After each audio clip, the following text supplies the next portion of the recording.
On a beautiful Saturday afternoon, the girls softball team welcomes the Riverside Tigers to the G House for the first round of the South Regional Playoff. The story early on was the pitching of the Pacific Coast Conference Pitcher of the Year, Ashley Matola, striking out the Tigers' second batter of the game and then closing out the inning by getting Kristen Dunn to bounce back softly to the mound. Equally impressive was the start by the Tigers' Afton Williamson, getting leadoff hitter Marissa Utley to fly out weakly in the center field, not allowing the Griffin to reach base in the first. When the Griffins did get a hold of the ball, it was usually into the waiting glove of the opposing defense. The Riverside defense stifled Grossmont's offense by playing sound ball. The Griffins were only able to scratch out 4 hits on the game, this one coming off the bat of number 22, Stephanie Byrne.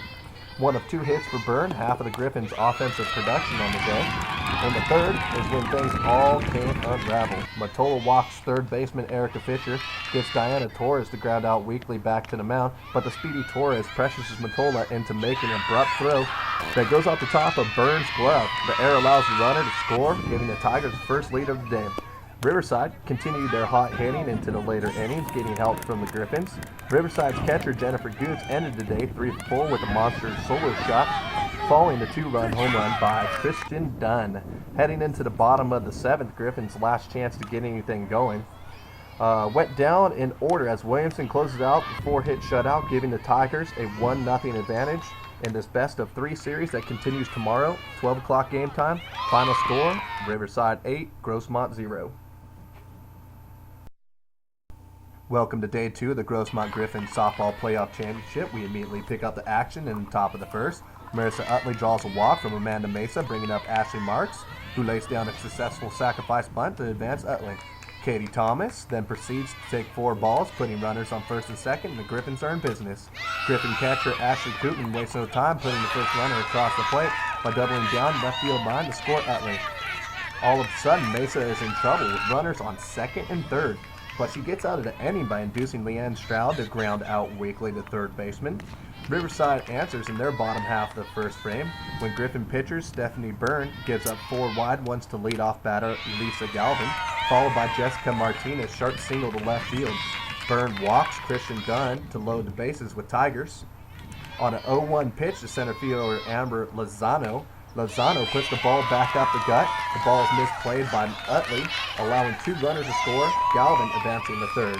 The very next pitch, Lozano steals second base, runners on second and third. This is important because catcher Goods grounds out to shortstop.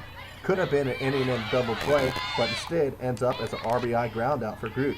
Next batter, Brown pushes a bunt down the third base line and beats out the throw from third baseman Katie Thomas, scoring the final run of the inning, putting Riverside up 3-1. Fast forward to the third, leadoff single by Marks, followed by Thomas getting hit by a pitch, and the Griffins are threatening with no outs.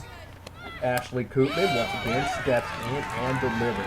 Shot to right field. Marks hustling from second base, slides in underneath the tag of Groot.